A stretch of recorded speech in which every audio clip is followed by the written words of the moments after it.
अब सोचिए ऐसी कौन सी मां होगी जिसके बच्चे भूख भूख बोल रहे हो, भूख की पल पर याद आ रही हो। ऐसी कौन सी मां होगी जो अपने बच्चों को भूखा देख सकती है? ऐसी तो संसार में कोई भी मां नहीं है कि अपने बच्चों को भूखा देख सकती है। सुशीला की आंखों में अश्रु आ गए। हे विधाता, मेरे घर में इतना भी भोजन नहीं है कि मैं अपने इन पुत्रों का पेट भर सकूं।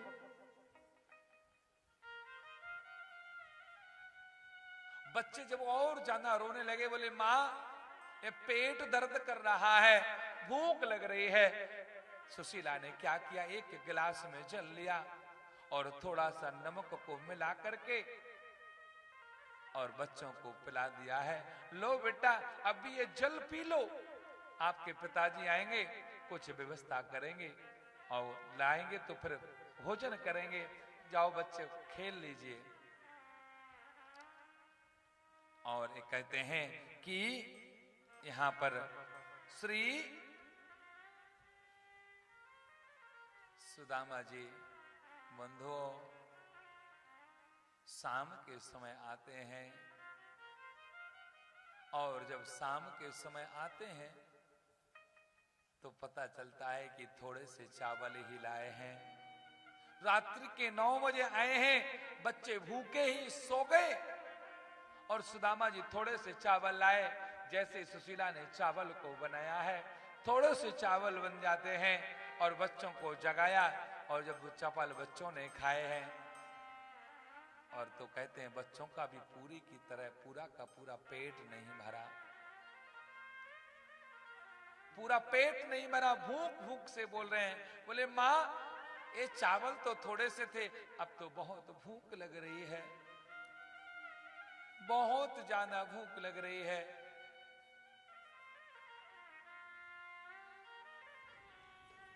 बंधुओं जब बच्चे रोते हैं,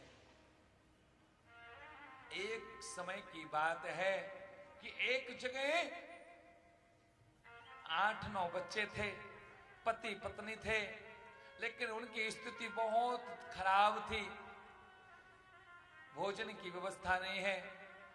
तो कहते हैं एक बालक भूख से तड़प तड़प करके मर गया, उसका देहांत हो गया। कहते हैं जब उसका देहांत हो गया तो पड़ोसी वाले रिश्तेदार सब लोग घर पर आते हैं तो भोजन की व्यवस्था करके लाते हैं कि भाई 2-4 दिन भोजन नहीं बनेगा, 10 दिन तो ये भोजन करते रहेंगे, चलता रहेगा भोजन। बेटे का देहांत हुआ, बहुत लोग भोजन देने के लिए आए और जब 10 दिन पूरे हो गए फिर भोजन आना बंद हो गया। और जब भोजन बंद हो गया 5 दिन फिर भूखे सारे बच्चे। और एक बच्चे की तबीयत बहुत ज्यादा खराब हो गई तो एक बेटी थी छोटी सी, वह कहती है, बोले पिताजी एक काम करते हैं। बोले क्या काम करना है बेटी? बोले भूख लगी हुई है सबके लिए, 8 दिन हो गए भोजन नहीं किया है, एक काम करते हैं। बोले पिताजी आज हम मर जाते हैं, जिससे कि हम मर जाएंगे तो 10 दिन तक फिर से भोजन आएगा, कम से कम 10 दिन तक तो हमारे भैया लोग 10 दिन तो भोजन कर लेंगे। मैं आज मर जाती हूं। आज सुशीला भी सोच रही हैं कि मेरे घर में क्या स्थिति है। आज भगवान से प्रार्थना कर रही हैं सुशीला जी और कह रही है, हे मेरे भगवान, एक माह में 2 एकादशी होए, एक माह में 2 एकादशी हो, मेरे घर गोपाल जो नित्य एकादशी हो मेरे घर गोपाल। नित्य एकादशी हो। हे ठाकुर, एक माह में 2 एकादशी होती हैं, लेकिन सुशीला कहती हैं मेरे घर में तो नित्य एकादशी होती है। सुदामा जी बंधुओं, एक बात बताएं, आखिर सुदामा जी की यह स्थिति क्यों हुई? आप लोगों को पता है?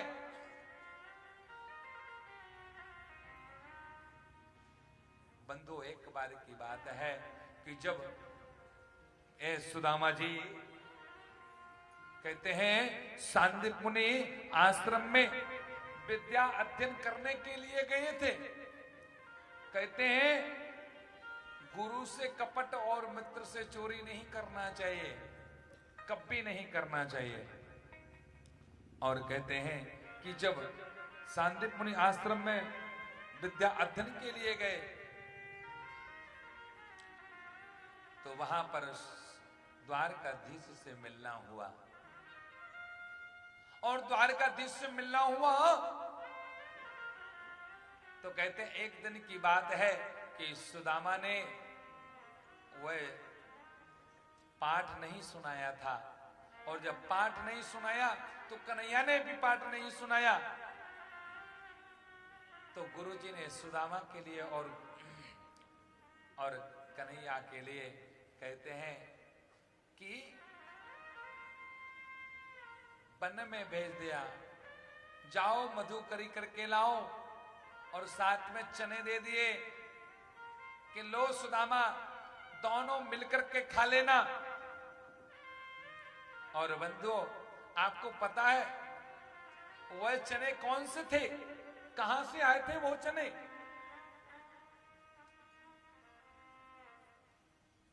उज्जैन में एक दासी रहती थी, वह दासी भगवान को बहुत प्रेम करती थी। वह क्या करती थी कि पहले चावल को पोटली में बांधती थी, शाम को रखती थी, और सवेरे भोग लगा करके वह चावल को, वह चने को खाती थी, व्रत करती थी। जब तक वह चने नहीं खाती थी, जब तक वह भोजन नहीं करती थी। तो एक दिन क्या हुआ कि चोर चोरी करने आ गए, और जो चोर चोरी करके आया ना, तो वो एक राजा के हीरों को चुराया। तो वह हीरे भी एक पोटली में रखे हुए थे। वह चोर भागते भागते भागते भागते कहते हैं उस गोपी के घर घुस गया।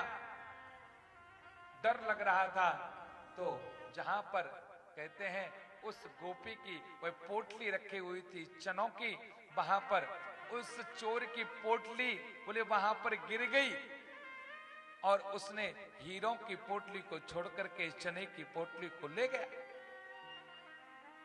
और वह गोपी नित्य व्रत करती थी, जब चना खाती थी तभी भोजन करती थी।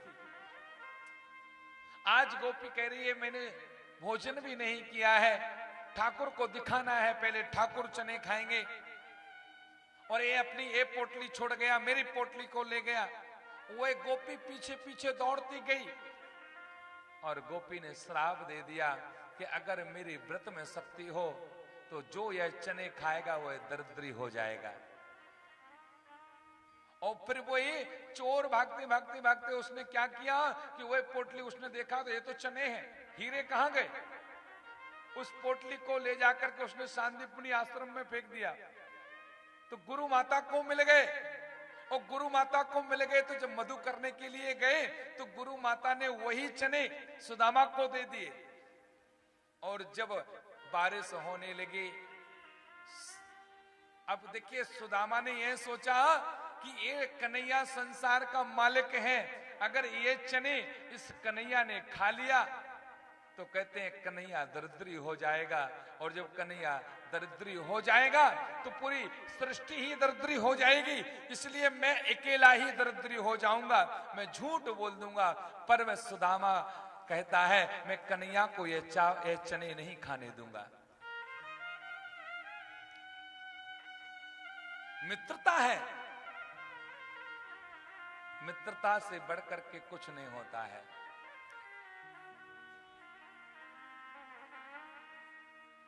अरे यार दिलदार दिलरुबा, हम तेरे मुख दिसहेड़े हैं, हम रात बिना जागत और ना सोवत हैं, हम तेरे माला फेरे हैं,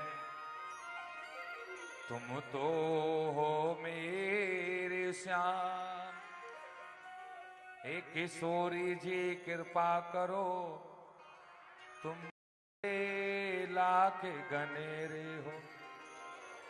एक है यार दिलदार दिलरुबा, तेरे मुख दिसहेड़े हैं, हम रात बिना जागत और ना सोबत हैं। एक होता है यार जो स्वार्थी है, वो यार कुछ मिलते रहते हैं, वो दिल में समा जाते हैं, और जो मिलकर के नहीं मिलते हैं वो बहुत याद आते हैं, याद आते हैं। कोई व्यक्ति ट्रेन में मिल जाए और प्रेम हो जाए, और जब प्रेम हो जाए तो उसकी याद बहुत आती है, और जब कहीं अचानक से मिल जाए तो प्रेम भी बहुत होता है।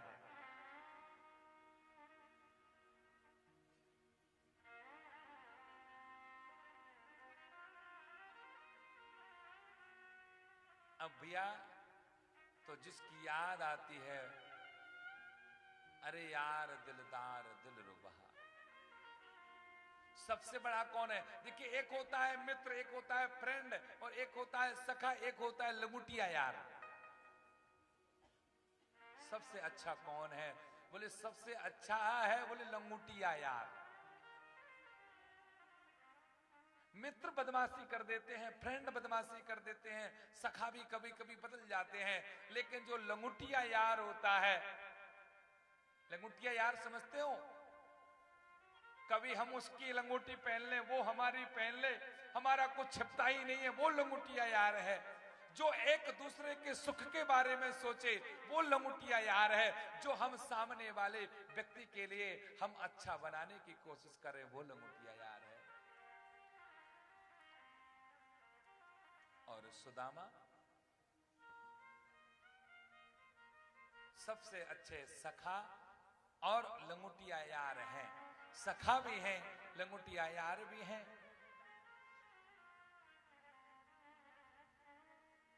और एक दिन की बात है कि सांदीपनि आश्रम में सुदामा जी और कन्हैया दोनों घूमने गए।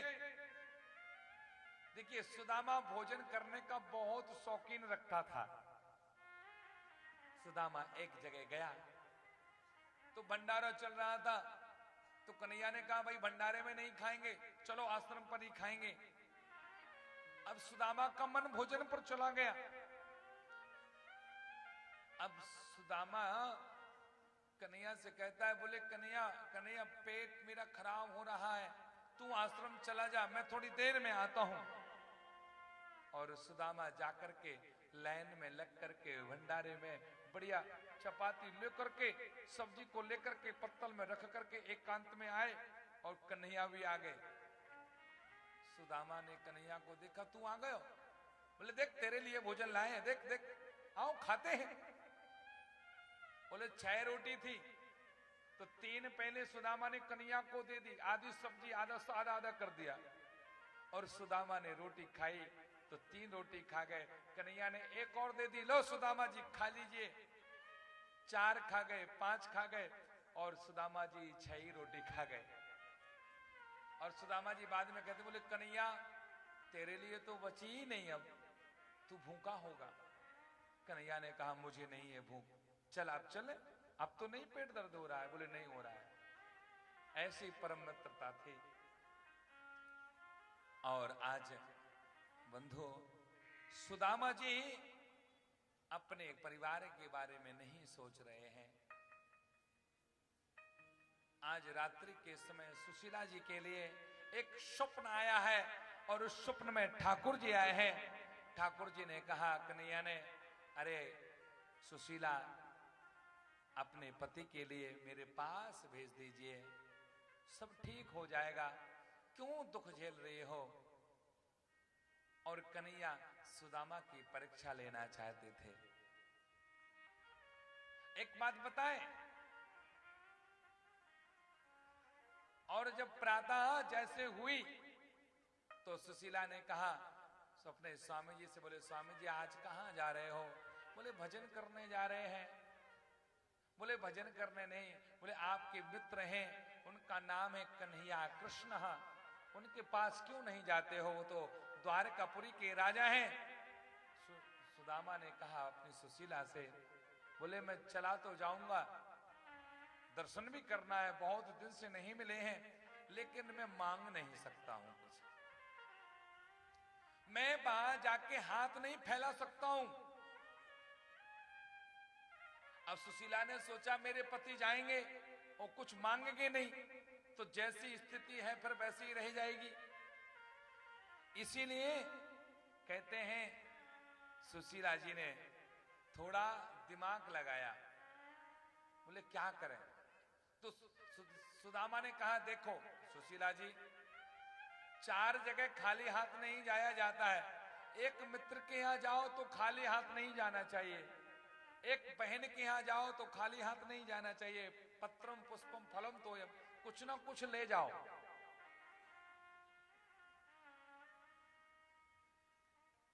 और एक ससुराल में जाओ तो कुछ ना कुछ लेकर के जाओ, और एक मंदिर में जाओ तो कुछ ना कुछ लेकर के जाओ, एक गुरु के पास जाओ, संत के पास में जाओ तो कुछ लेकर के जाओ, कथा सुनने जाएं तो कुछ लेकर के जाओ। लेकर के जाओगे तो घर भी लेकर के आओगे, और जब लेकर के नहीं जाओगे तो लेकर के कैसे आओगे। इसीलिए कुछ ना कुछ ले जाओ।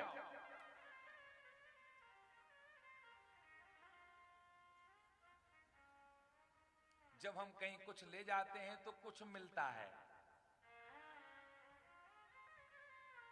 यहां पर सुदामा जी ने कहा खाली हाथ नहीं जाएंगे, तो सुशीला जी 4 जगह गई, 4 घर में गई, 4 घर में गई तो कहते हैं या चित्वा चतुरो मुष्ठी विप्रान पृथक तंडुलान चैल खंडेल तान बद्ध्वा भरते प्रादादुपायनम। बोले या चित्वा चतुरो मुष्ठीन, सुशीला जी 4 जगह से 4 मुट्ठी चावल क्यों लाई। चाहती तो एक जगह से 4 मुट्ठी चावल ला सकती थी, चाहती तो एक जगह से 1 क्विंटल चावल आ सकता था, पर 4 जगह से 4 मुट्ठी चावल, क्या कारण है। बोले इसके हैं कई कारण। बोले पहला कारण यह है कि इन 4 मुट्ठी चावलों में सत्य, दान, दया और धर्म है। इसी से धर्म, अर्थ, काम, मोक्ष की प्राप्ति है। और इन्हीं 4 चावलों से, बोले चावल 4 जगह से हैं तो 4 प्रकार के होंगे, और जब 4 तरह के रहेंगे तो कन्हैया समझ जाएंगे कि इनके घर पर एक प्रकार का चावल नहीं है, यानी कि ये मिक्स चावल है, इसीलिए गरीबी इनके यहाँ पर है। स्थिति ठीक नहीं है कि ये चावल एक प्रकार के नहीं है, कई प्रकार के हैं, तो समझ जाएंगे कि इनकी गरीबी की स्थिति चल रही है। पोटली में बांध दिया है, सुदामा जी को दी है। सुदामा जी पर धीरे धीरे द्वारकापुरी के लिए प्रस्थान करने लगे। और सुदामा जी जब प्रस्थान करने लगे, बंधुओं, सुदामा जी के पास में शक्ति नहीं है चलने की, लेकिन चलते हैं, और चलते चलते कभी नीचे गिर जाते हैं, और जब नीचे गिर जाते हैं तो उठने में समय लगता है।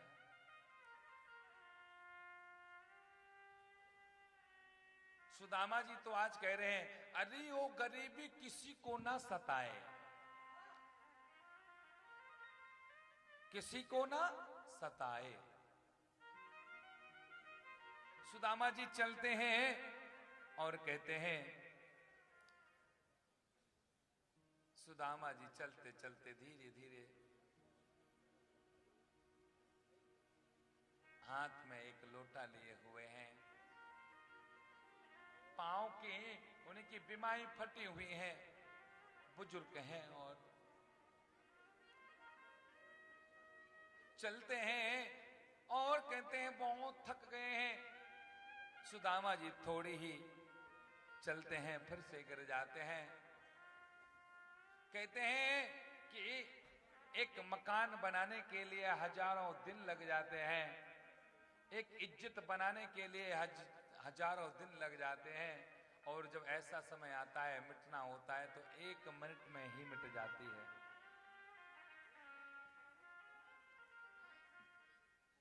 और आगे चल करके बंधुओं सुदामा जी और आगे चलते हैं। चलते चलते एक गंगा जी के किनारे पर पहुंच गए, बहुत किनारे पहुंच गए हैं।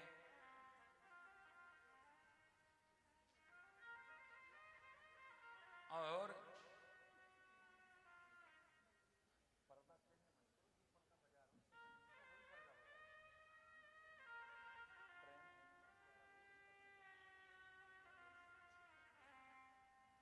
हरि शरणम हरि शरणम। तो सुदामा जी फिर धीरे धीरे चल करके गए हैं। तो कहते हैं गंगा जी के किनारे पहुंच गए। अब सुदामा जी ने सोचा कि इतने दूर तो बहुत मुश्किल से चल करके आया हूं, अब एक गंगा जी को पार कैसे करूंगा।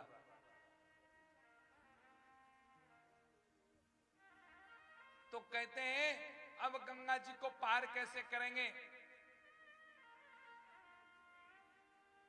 बंधु गंगा जी को पार करने के लिए बोले कन्हैया ही केवट बन करके आ गए। कन्हैया नाव लेकर के घूम रहे हैं, सुदामा बुला रहे हैं, ओ केवट ओ केवट ओ केवट, इधर आओ इधर आओ। आप लोगों को बताएं सुदामा कौन है। सुदामा पूर्व जन्म के कौन है। सुदामा पूर्व जन्म के केवट हैं। याद है जब केवट के द्वार पर राम आए थे, मांगी नाव न केवट आना, कहा तुम्हारे मर्म में जाना। मैं तुम्हारा सब मर्म जानता हूं कि तुम क्यों आए हो। और केवट से कहा मुझे इस पार से उस पार उतार दो। तो केवट ने कहा था, बोले स्वामी जी क्षमा करना, मैं तुम्हारे लिए इस पार से उस पार नहीं उतार सकता हूं। बोले क्यों। बोले इसलिए नहीं उतार सकते हैं कि आप जादूगर हो, आपके पैर में शक्ति है, आप जहां पैर लगाते हो वो स्त्री बन जाती है। अगर मेरी नाव स्त्री बन गई तो एक पत्नी पहले से है और ये मेरी रोजी रोटी है, और रोजी रोटी अगर स्त्री बन गई तो मेरे बच्चों का क्या होगा। क्षमा करना, आपके पैर से तो स्त्री निकल आती हैं। पत्थर की नारी अहिल्या पग से प्रभु श्री राम ने तारी। मैं नाव में ऐसे नहीं बैठने दूंगा। बोले कैसे बैठने दोगे। बोले भगवान नाव में तो आप तभी बैठेंगे जब मैं आपके पैर को धो लूंगा। केवट ने राम के पैरों को धोया। बोले अब ठीक है बैठ जाइए। और राम जी बैठ गए हैं, गंगा पार किया है। और जब गंगा पार कर लिया तो कहते हैं नाव उतराई राम देने लगे। जब हम कहीं ट्रेन से जा रहे हो, बाई रोड जा रहे हो, कहीं गंगा यमुना नर्मदा ताप्ती चंद्रभागा या पोषणी कृष्णा जो भी नदी पड़े तो थोड़ा सा गाड़ी ना रोके तो कछु बात ना है, कम से कम थोड़ा सा शीशा खोल लेना चाहिए कि उस नदी की उस हवा को हमारे शरीर में लग जाए, क्योंकि जब नदी की हवा उस वहां का जो माहौल हमारे शरीर में लगेगा तो हमें उस नदी का स्नान करने का फल प्राप्त मिल जाएगा। जब हम कोई भी पुल को पार करें, ब्रिज को पार करें, नीचे से कोई नदी बह रही हो तो उसमें 1 रुपए जरूर डालें, तो नाव उतराई देना पड़ता है। तो राम जी ने नाव उतराई दी। देखिए राम जी नाव उतराई कौन सी दे रहे हैं? सीता जी ने अपनी मुद्रिका उतारी, सीता जी ने अपनी मुद्रिका उतारी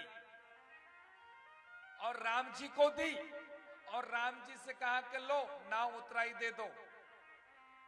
और नाव उतराई का जैसे राम ने कहा लो केवट नाव उतराई, तो केवट रोने लगा। बोले भगवान हम और आप तो स्टाफ के हैं, एक ही कंपनी में हैं। लक्ष्मण ने कहा क्या कह रहा है? एक ही समाज के हैं। बोले कैसे हैं? एक ही नौकरी करते हैं। केवट कहता है बोले भगवान यहां पर देखिए केवट ने कहा बोले धोबी से ना धोबी लेत, नाई से ना नाई लेत, तो हे भगवान ए मुद्रिका देकर के जात क्यों बिगाड़ते हो? लक्ष्मण जी ने कहा अरे तू केवट मैं छत्री, जात की बात क्यों कर रहा है? बोले बात जात की नहीं है, बोले बात तो यह है कि भगवान आप आए हमारे द्वार, आप आए हमारे द्वार तो मैंने आपको गंगा पार करा दिया है, और हे ठाकुर जब मैं आऊं आपके द्वार तो मुझे भी भवसागर पार करा देना, मुझे भी नाव से उतार देना, बस और कुछ नहीं चाहता हूं। मैं नाव से इस पार से उस पार उतारता हूं, मैं भी एक नौका से उतारने वाला हूं, मैं भी केवट हूं, और भगवान केवट आप भी हैं कि आप संसार में डूबने वाले इंसान के लिए जो संसार में डूब रहा हो उसका हाथ पकड़ करके उसको अपने धाम में बुला लेते हो, धाम में बुला लेते हो। वही भगवान राम केवट बन करके आए हैं, और वही केवट कहते हैं यहां पर जो था आज वह सुदामा बन करके आए, और राम केवट बन करके आ गए यहां पर। हरि शरणम। सुदामा रो रहे हैं, कन्हैया से कहो केवट इधर आओ। कन्हैया नाव लेकर के आ, बोले बताइए, बोले उस पार जाना है, बोले पैसा लगेगा। सुदामा ने कहा पैसा तो नहीं है, बोले देना पड़ेगा। बोले पैसा नहीं है तो फिर एक काम करोगे? बोले तुम भजन सुनाओगे? बोले हाँ सुना देंगे। तो चलो नाव में बैठ जाओ। नाव में बैठ गए, और बैठने के बाद कन्हैया ने पूछा अच्छा ये बताओ कहां जा रहे हो? बोले कहां जा रहे हैं तुम्हें पता ना है? हमारो एक परम सखा लमुटिया यार, हमारो कनुआ द्वारका को राजा है, वो हमारो मित्र है, मैं बात से मिले वो जा रहा हूं। आज कन्हैया अपने मित्र की बात, मित्रता की चर्चा अपने सुदामा के मुख से सुन रहे हैं। बोले कैसा मित्र है? बोले बचपन का मित्र है मेरा। और इस पार से उस पार उतारा है, रात्रि विश्राम हुआ, कन्हैया तो चले गए। सुदामा जी पर सुबह जैसे ही सवेरा हुआ है, सुदामा जी द्वारकापुरी पहुंच जाते हैं। अब सुदामा जी जब द्वारकापुरी पहुंचे तो कहते हैं सुदामा जी द्वारकापुरी में घर घर जाकर के ढूंढ रहे हैं कन्हैया को। आज कन्हैया के लिए सुदामा जी बहुत ढूंढ रहे हैं। सुदामा जी की स्थिति बहुत दयनीय हो चुकी है।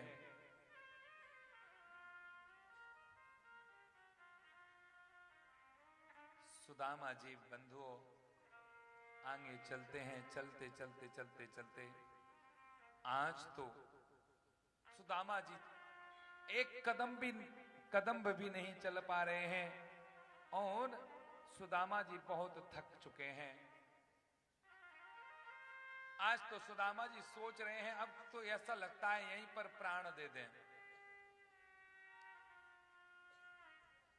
कहां से मैंने कन्हैया से प्रेम किया, कन्हैया कितने दूर बस गया।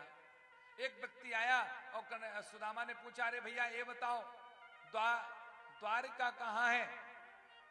उस व्यक्ति ने गुजराती में कह दिया, द्वारिका नू पूरी नू छो, द्वारका छोकरो छे। बोले द्वारका एक नहीं, द्वारका 6 है। सुदामा ने ये समझा।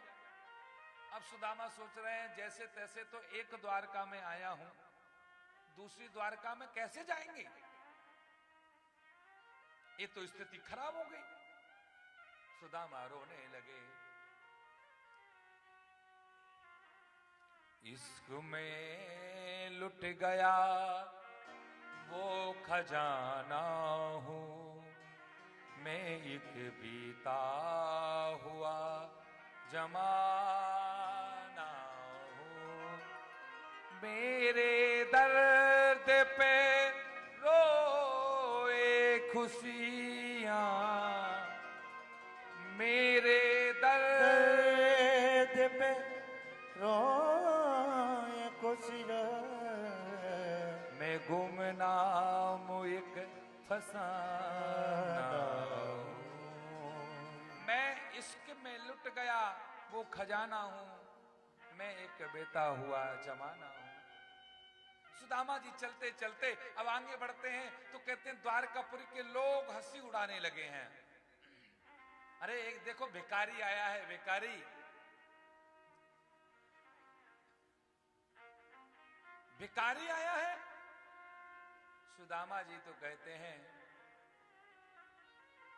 जान को मेरी छीन लिया है, दर्द ये कैसा मुझको दिया है। या तो मुझको पास बुला ले, या दुनिया से आग लगा दे। मैं तो तू बुला ले, बुला ले, बुला ले रे राम कृष्णा। हे कृष्णा, तू मुझे अपने पास बुला ले, तू जहां है मुझे वहां बुला ले। अब तो सुदामा थक चुके हैं। जीना बस में नहीं, मरना बस में नहीं, जिंदगी है ये कैसी पहेली। मैं हूँ तन्हा यहाँ, तू भी तन्हा वहाँ, मैं तड़पता यहाँ, वो तड़पता वहाँ, पर अकेला। जग के बंधन तोड़ के आऊं, इस दुनिया को छोड़ के आऊं। मैं तो ना मांगूंगी सीधा पे तू बुला ले, बुला ले, बुला ले रे कृष्णा मेरे यार को तू बुला ले, तू बुला ले, बुला ले, बुला ले रे कृष्णा। मेरे दर पे तू मुझको बुला। सुदामा की जब हंसी होने लगी, सुदामा को जल पीने के लिए एक कुआं दिख जाता है। सुदामा को बहुत जोर से भूख लगती है, प्यास लगती है। सुदामा एक कुएं के पास में पहुंच जाते हैं तो एक व्यक्ति ने बाल्टी दे दी, लो भैया निकाल लो और पी लो। सुदामा जी बाल्टी से जल को निकालते हैं और जब जल ऊपर आ जाता है और फिर वह बाल्टी को पकड़ने के चक्कर में बाल्टी छूट जाती है, जल भी हाथ में नहीं आता है। और ये द्वारकापुरी के लोग इसकी हंसी उड़ा रहे हैं। अरे देखो ये भिखारी, देखो भिखारी भिखारी। सुदामा जी रो रहे हैं, कहां से मैं आ गया, मेरी पत्नी ने मुझे ना जाने कहां पर भेज दिया। पहले दिल को बनाया, प्यार इसमें बसाया, फिर पहले दिल को मोहब्बत में दे दी जुदाई।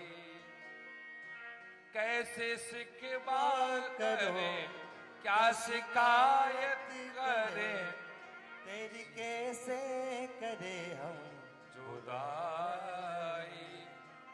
जीवन में रंग भरने वाले, सीप में मोती रखने वाले, मैं तो न मांगू किस दर पे, बुला ले बुला ले बुला ले रे कृष्णा, तेरे दर पे पे तो मुझको बुला ले। हे कन्हैया मुझे बुला लीजिए। और जब लोग हंसने लगे तो सुदामा जी ने सोचा इस जगह से और दूर चले जाते हैं। एक अच्छे व्यक्ति से पूछा, अरे भैया ये बताइए कन्हैया कहाँ रहता है। उसने कहा, कन्हैया को यहाँ कन्हैया कोई नहीं कहता है, कन्हैया को तो यहाँ सब द्वारकाधीश कहते हैं। अच्छा कहाँ है उसका घर? बोले सीधे सीधे चले जाओ, जो सबसे बड़ा महल हो वही कन्हैया का घर है। सुदामा चल करके सीधे द्वारपालों के पास में पहुंच जाते हैं। द्वारपालों के पास में पहुंचे, द्वारपालों से कहा कि भैया मैं तुम्हारे राजा का, द्वारकाधीश का परम मित्र हूं, मिलने दो। द्वारपाल कहते हैं, अरे ऐसे भिखारी तो डेली दिन आते हैं, चलो भगो यहां से, अंदर नहीं घुसने देंगे, कहां चला आ रहा है। सुदामा जी रोने लगे। सुदामा जी कहते हैं, पहले कुछ प्रेम बड़ा करके सारी उम्र हमें रुलाने लगे, करुणा करनी तो दूर रही, करुणा निधि होके सताने लगे, करुणा निधि होके सताने लगे। अरे भगवान दर्शन दे नहीं रहे हो, सता क्यों रहे हो? और जो द्वारा गए हैं तो कहते हैं सीढ़ी पर खड़े थे सुदामा जी, एक द्वारपाल ने धक्का दे दिया तो सुदामा जी नीचे गिर गए। गिर गिर के सीढ़ियों पर नीचे पहुंच जाते हैं।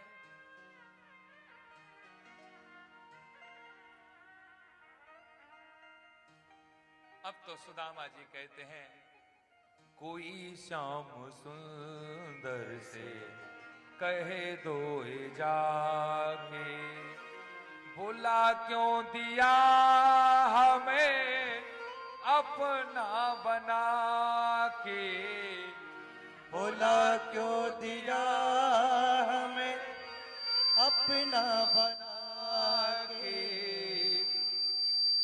भुला क्यों दिया हमें अपना बना। सुदामा जी कहते हैं द्वारपालों से, अभी मेरी आंखों में आंसू भरे हैं, जख्म मेरे दिल के अभी भी हरे हैं, चले क्यों गए श्याम दीवाना बना के, चले क्यों गए श्याम दीवाना बना। अभी मेरी आंखों में आंसू भरे हैं। सुदामा जी कहते हैं, अभी मेरी आंखों में आंसू भरे हैं, कन्हैया मिल जाओ। सुदामा जी आगे बढ़ते हैं। आगे बढ़ करके एक द्वारपाल से कहा, आप एक बार उस कन्हैया से बोल करके आओ, शायद सुन ले मेरी। बोले ठीक है। कहते हैं सुदामा जी ने एक द्वारपाल से कहा, द्वारपाल ने कहा ठीक है, जाते हैं अंदर, यहीं रुकना। जो द्वारपाल अंदर पहुंचते हैं बंधुओं, तो द्वारपालों से कन्हैया ने कहा कहिए क्या बात है। द्वारपाल ने कहा, बोले महाराज क्षमा करें, आपका भोजन का समय है, मैं आपके पास में आया हूं, लेकिन एक मैं दुविधा में पड़ा हुआ हूं। बोले क्या है? बोले समस्या है। बोले क्या समस्या है? बोले आपके दरबार पर अजीब और गरीब इंसान आया है। बोले देखने में तो ऐसा लगता है कि भिखारी की तरह है और कहता है कि आपका मित्र है। तो कन्हैया ने कहा क्या बात है? अच्छा कौन है, कहां से आया है, कैसा लगता है? शीस पगा न जगा तन पे, प्रभु जान को आहे बसो निज धामा। धोती फटी सी लटी दुपटी, धोती फटी सी लपटी झिमटी, हर उपाय उपायन की नहीं सामा। पूछत दीन दयाल को, पूछत दीन दयाल को नाम, बतावत आपनो नाम सुदामा। और जैसे ही कन्हैया ने सुना है सुदामा आया है, सुदामा आया है, द्वारकाधीश खड़े हो गए और खड़े होकर के भोजन को छोड़ करके पीतांबर कहीं पर गिर गया और दौड़ते भय जाकर के सीधे सुदामा से गले लग जाते हैं, गले लग जाते हैं। सब लोग देखते रह गए कि अरे द्वारपाल कह रहे हैं ये सखा, अरे हमारे श्याम सुंदर तो अपना सब कुछ छोड़ करके खड़ाऊ भी नहीं पहनी है, कुछ रथ का सहयोग भी नहीं लिया है, धूप में हमारे भगवान हमारे महाराज सीधे दौड़े चले आए हैं। ये तो बहुत बड़ा मेहमान है, आज तक ऐसा मेहमान हमने नहीं देखा है।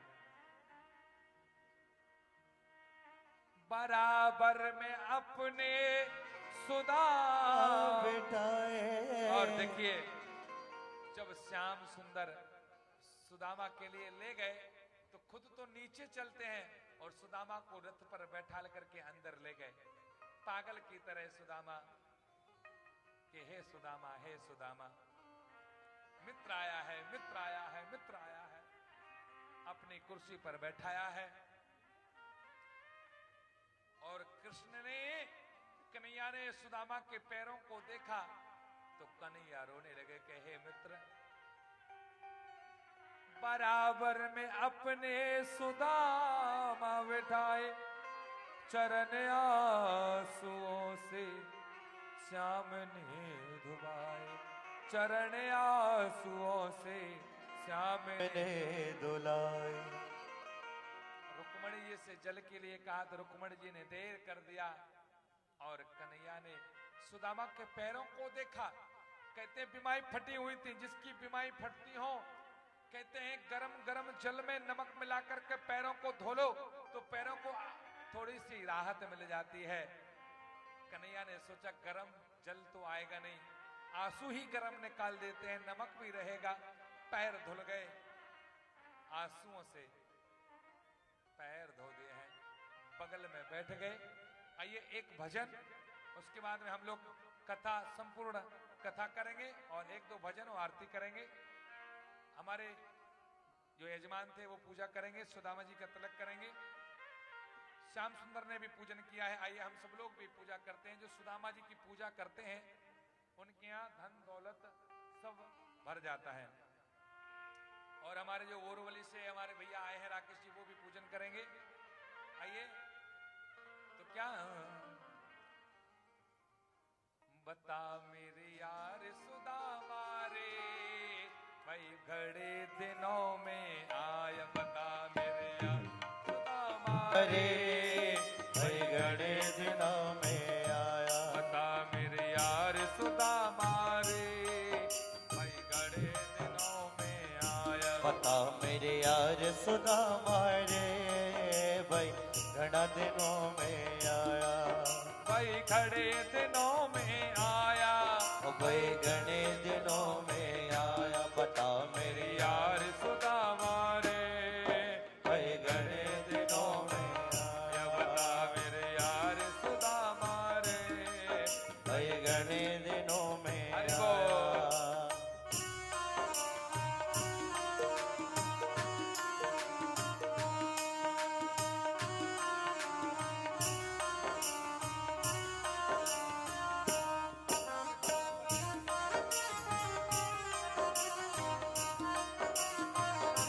बता मेरे यार सुदामा रे भाई बड़े दिनों में आया और जब बालक थर जब आया करता रोज खेल के जाया करता बालक थर घर आया करता रोज खेल के जाया करता तकरार सुदामा रे भाई घने दिना में आया पता एक तकरार सुदामा रे भाई घने दिनों में आया आसे नहीं दोनों हाथ उठाइए हरि बोल।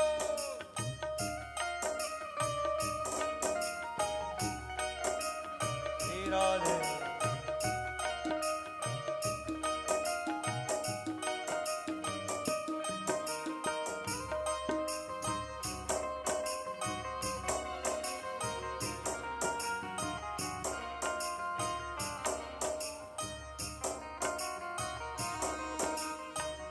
हरि बोल।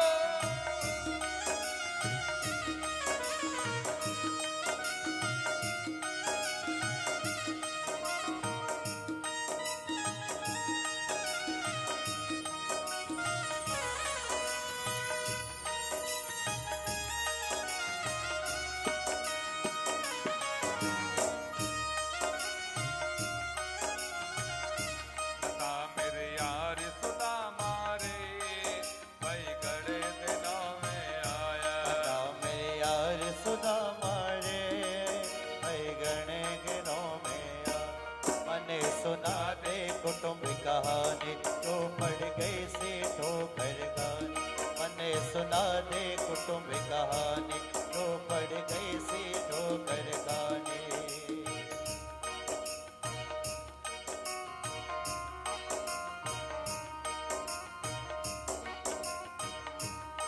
गिरी यार सुदामा रे कोई घड़े दिनों में आया बता मेरे यार सुदामा रे भाई बोले वृंदावन बिहारी लाल की जय जोर से बोलिए राधे राधे। राधे राधे आइए एक भजन और इसलिए माताओं से निवेदन है जल्दी जल्दी पूजा कर लें क्योंकि आरती थोड़ी देर बाद हम लोग और कथा को समापन करने वाले हैं।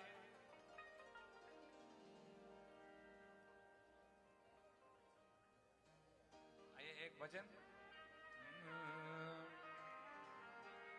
मोहन से दिल क्यों लगाया है ये मैं जानो या वो जाने मोहन से दिल क्यों लगाया है ये मैं जानो या वो जाने ये मैं जानू या वो जाने ये मैं जानो या वो जाने मैं जानो या वो जाने मैं जानू या वो जाने कलिया से अरे कलिया से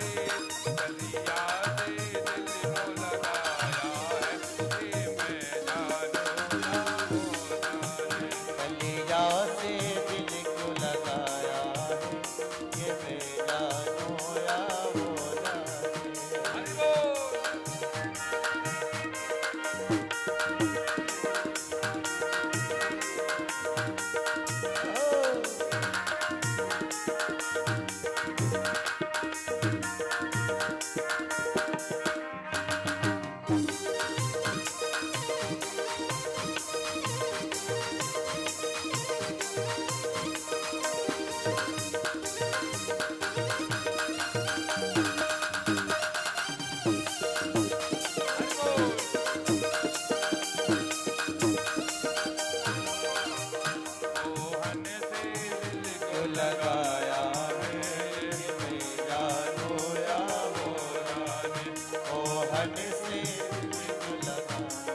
हर बात निराली है उसकी, हर बात में है एक टेढ़ा, हर बात में है एक टेढ़ापन, ओ हर बात में है एक टेढ़ा, टेढ़े पर राधे टेढ़े पर हो टेढ़े पर दिल क्यों आया है, ये मैं जानूं। तेरे पर दिल क्यों आया, ये मैं जानूं। हाँ तो बोला कि हरि बोल।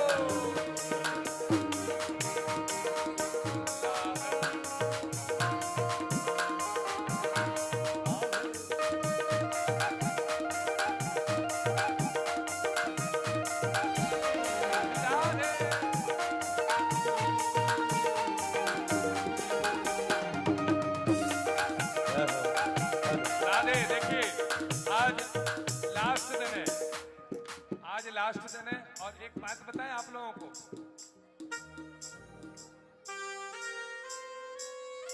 मैं कल भी रुकूंगा और परसों भी रुकूंगा।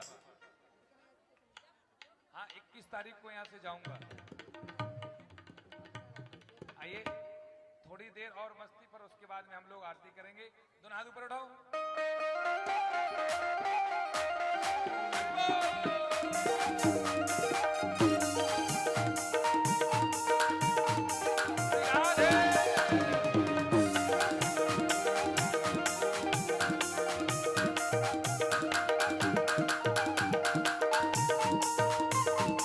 और देखिए अभी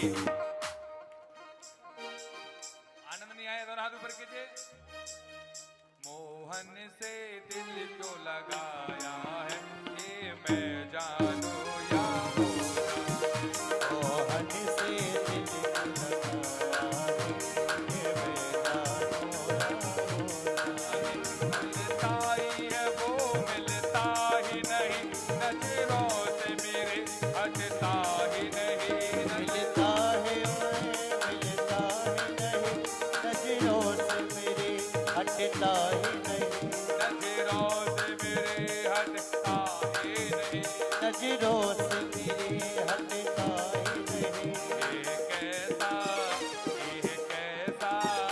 ये कैसा जादू चलाया है, ये मैं जानू या या वो जाने ये कैसा जादू चलाया है, ये मैं जानूं या वो देखिए ऐसे नहीं, दोनों हाथ ऊपर कीजिए और मस्ती में हरि बोल।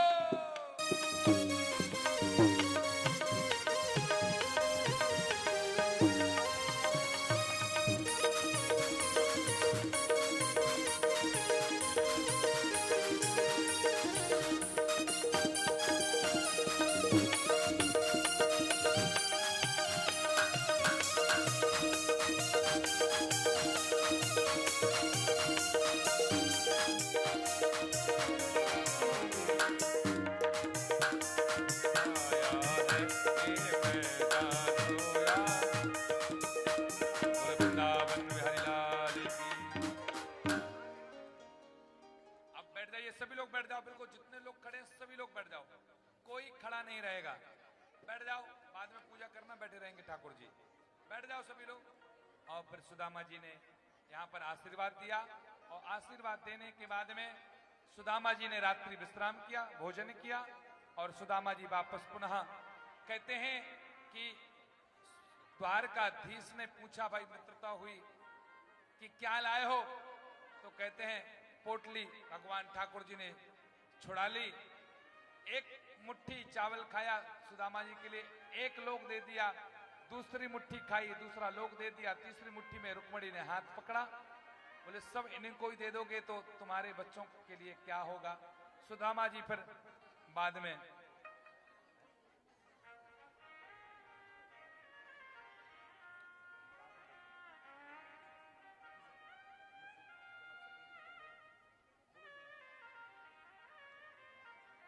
और सुदामा जी वापस पुनः घर आए हैं। सुशीला के लिए सुंदर एक महल, सुंदर सब मिल गया। और इसके बाद बंधुओं आगे की कथा कहता हूं। आइए सुदामा जी के बाद यहाँ पर दत्तात्रेय की कथा आती है कि 24 गुरु बनाना चाहिए। कहते हैं 24 गुरु हम बना सकते हैं, लेकिन दीक्षा गुरु एक बना सकते हैं। जल को बनाओ, एक कन्या को बनाओ, एक स्त्री के लिए गुरु बनाओ, कौवा के लिए गुरु बनाओ, जल के लिए गुरु बनाओ, मछली के लिए गुरु बनाओ, सबके लिए गुरु बनाओ। और आगे चल करके कहते हैं मार्कंडेय जी की कथा आती है। मार्कंडेय जी के पिताजी चोरी करते थे, तो एक दिन चोरी की तो शिव जी आ गए। बैठ जाओ सभी माताएं, बैठ जाओ, जब बोल रहा हूं सभी लोग, कोई पूजा ना करे अभी, बैठ जाओ। अरे माताओं से निवेदन है, बैठ जाइए, बैठ जाएं सभी माताएं, बैठ जाओ, बैठ जाओ, बैठ जाओ सभी, बैठिए, अभी संपूर्ण कथा सुनाने वाले हैं, बैठ जाओ। और इसके बाद में कहते हैं कि मार्कंडेय जी की कथा, मार्कंडेय जी को चिरंजीवी बनाया गया है। और आगे चल करके बंधुओं, आज सुखदेव जी कहते हैं कि हे राजन, आज आपकी तो यहां पर मोक्ष की प्राप्ति होने वाली है। और कहते हैं सभी माताएं बैठ जाओ, अभी ना आओ माता जी, हेलो, सभी बैठ जाओ अभी आप लोग अरे ठाकुर जी ऊपर आओ, अभी इधर इधर आओ, सभी लोग बैठ जाएं अभी। अभी सुदामा जी की पूजा अभी कर लेना, बाद में इधर ऊपर आ जाओ, ऊपर इधर ऊपर बैठ जाओगे, बैठ जाएं सभी माताएं, यथास्थान बैठ जाएं।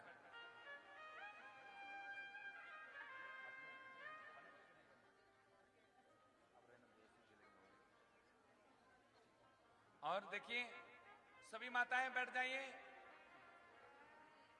जोर से बोलना पड़ेगा, और जोर से।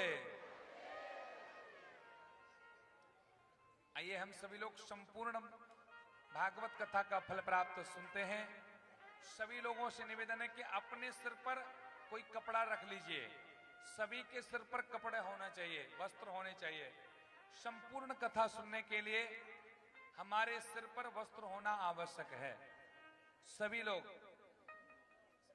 कहते हैं जिसने 6 दिन कथा नहीं सुनी, लास्ट दिन कथा सुनते हैं तो उसके लिए फल प्राप्त पूरा मिलता है। आइए हम लोग संपूर्ण कथा को सुनते हैं। सबसे पहले हाथ जोड़ लिए सभी लोग, 3 बार ओम का उच्चारण करेंगे।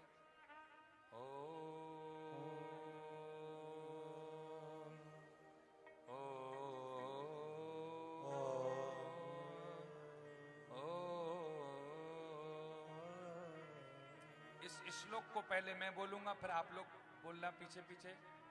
नाम संकीर्तनम यस्य, नाम संकीर्तनम यस्य, सर्व पाप प्रणाशनम, सर्व पाप प्रणाशनम, परिणामो दुख समनम, प्रणामो दुख समनस्तम, तम नमामि हरिं परम, नमामि हरिं परम। नाम संकीर्तनम यस्य, नाम संकीर्तनम यस्य, सर्व पाप प्रणाशनम, सर्व पाप प्रणाशनम, परिणामो दुख समनम, प्रणामो दुख समनस्तम, तम नमामि हरिं परम। तम नमामि हरिं परम। हरे राम हरे राम, हरे राम हरे राम, राम राम हरे हरे, राम राम हरे हरे, हरे कृष्ण कृष्ण हरे कृष्ण, कृष्ण कृष्ण हरे हरे। कृष्ण कृष्ण हरे हरे।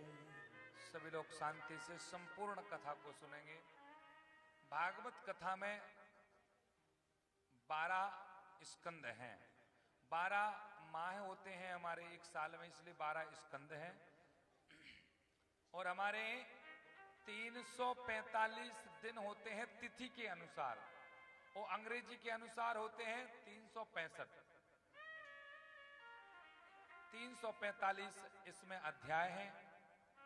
भागवत कथा में 18,000 श्लोक हैं, 18 पुराण हैं, इसलिए 18,000 श्लोक हैं। कहते हैं 345 अध्यायों में 6 अध्याय महात्म के हैं। महात्म में